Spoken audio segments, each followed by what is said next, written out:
Hi, Jai. Hi, Nunu. So I have a question from Shane. She asks you, what are your other Bhakti Yoga practices? For instance, do you chant japa on a mala? Do you study scriptures? Do you have a regular Hatha Yoga practice? Good question, Shane.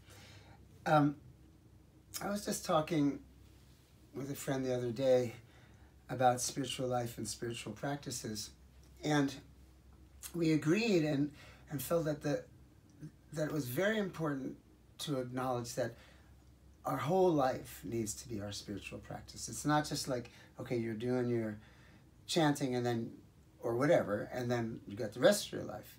And the question arose, which is not a question that actually has a very simple answer, is, well, how do you do that? That's easier said than done.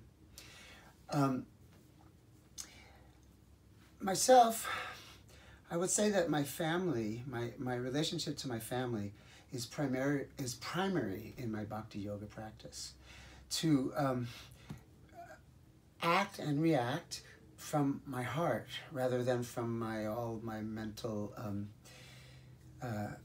imprints. Of course, I don't always do that, but I try to do that. In addition to that, yes, I do a lot of japa with beads. I don't have a set practice like every day I have to do such and such amount of rounds, but I just use my beads a lot. Beads have been a big part of my life since I met my guru. Probably, unfortunately, I have to say I don't have a regular Hatha Yoga practice. As a result, I have very regular aches and pains.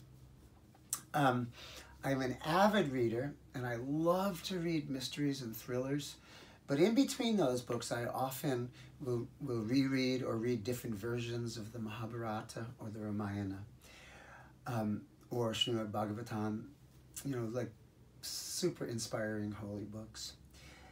I do have a very committed and very regular and very simple practice of puja before I go to sleep with a couple of chants, and I say hi to all my protectors and all my guides and gods and goddesses. And then I guess lastly, you know, what centers me and what brings me closest to my core all the time, anytime, is just playing music. Not necessarily chanting, just, I don't know, the sound of notes and chords is really, you know, at the heart of my practice.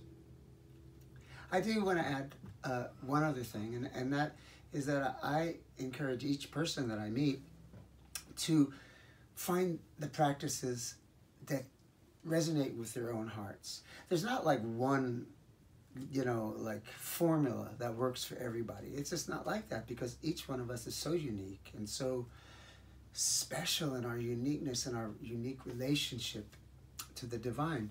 So each person has to find their own way. And I hope this helps. Thanks. Bye-bye.